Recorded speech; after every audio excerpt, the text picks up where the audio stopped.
I will be speaking about mother tongue influence, MTI. What is mother tongue influence? Well, you must have seen, especially in India, we have a lot of different cultures and religions.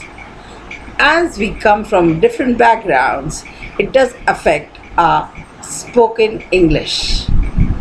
It carries some accent which is a part of our mother tongue.